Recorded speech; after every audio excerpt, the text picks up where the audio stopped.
चेनेलाव नोंथांमोन बयखौबो आंनि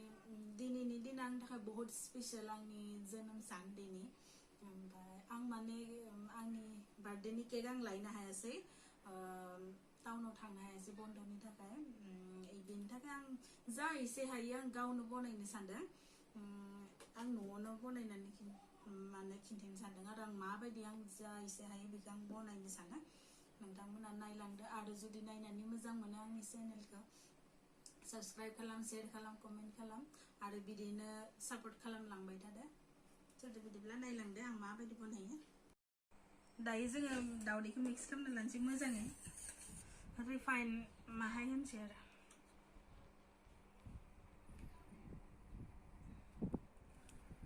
बेखौ मोजाङै मिक्स खालामफिनसै जों माबाय बेकिं सदा रिफाइन गाइखेर कापसे सिनि आं गुन्दै खालामना लानाय ओमफ्राय नै काजु बादाम किसमिस ओमफ्राय सदा ओमफ्राय मैदाखौ जोङो दायो मिक्स खालामना लानोसै बेसेबां नांगौ जखानि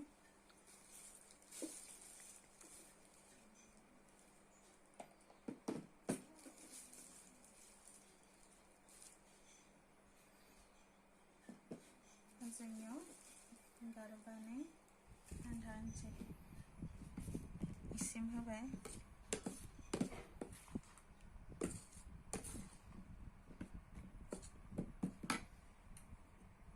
ओमफ्राय जों दायो मिक्स खालामसै मोजाङै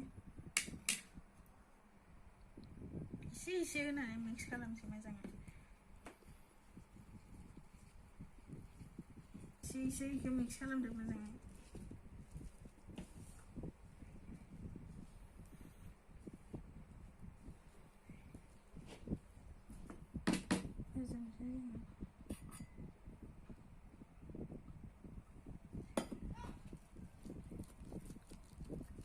मोजाङै नानांगोन आरो मिक्स खालामनोसै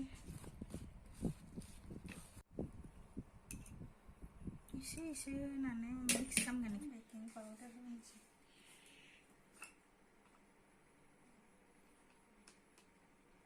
बारा होनाङा एसेल' होनांगौ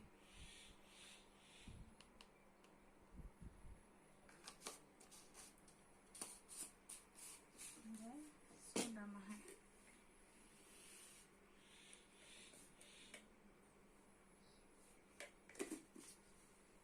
रिफाइन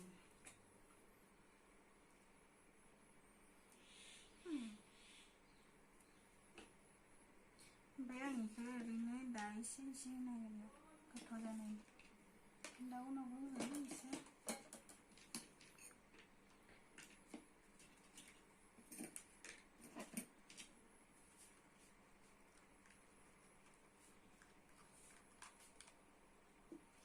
जों दायोखौ मोजाङै मिक्स खालामगोन किसमिस बादामफोरखौबो जों इयावनो होखाबाय बेबायदि जानांगौ इदि पूरा मिक्स मोजाङै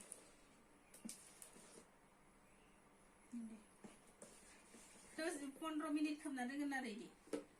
दायो जोङो इयाव बनायगोन नालाय इयाव रिफाइन थावखौ मिक्स खालामनांगोन सिथाबैनि बायदि पूरा गासैयावबो बिदि गासैयावबो दै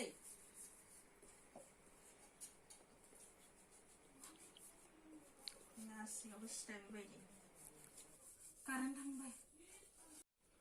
लखबनोसै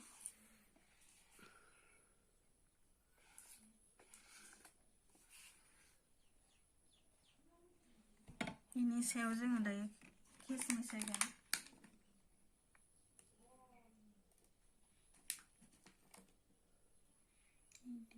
बादाम काजु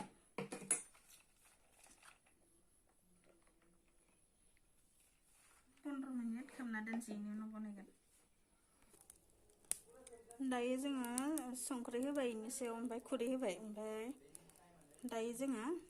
बेखौ बहायनोसै इनि सायाव जाहाथे गोलैयै बायदि आरो मोजाङै बेखौ पूरा खोबदो जों दायो नायनोसै केकआ जाबायना जायाखै एसे दंबावो जानो नै इदि फैदोंनो जोंनाव नायफिनसै केकआ आंनिया जिङाव खामलायलायबाय मा जाबावगोन केकआ मोनबाय जोंनिया दायो गुसु जानो होनसै खांनानै रेडि आंनि बार्थडे केकआ वाव दोनथ'नो जोंनिया केकआ रेडि जाबाय दायो जोङो हानोसै केन्डेल सावसै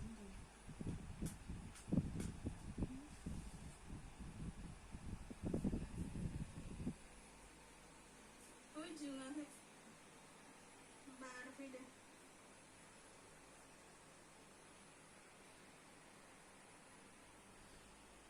बार फैदो बार मोननैल' सावसै हानोसै जों दायो साखुबो लाबोनाय जायासैलै आखाइखौ हेपि बार्थडे रावआनो हेपि बार्थडेखौ आं हानोसैनो बार्थडे टु मी होननानै संगारा आखाइखौ मेरा केक फास गया आंनि केकआ माबायदि जाखो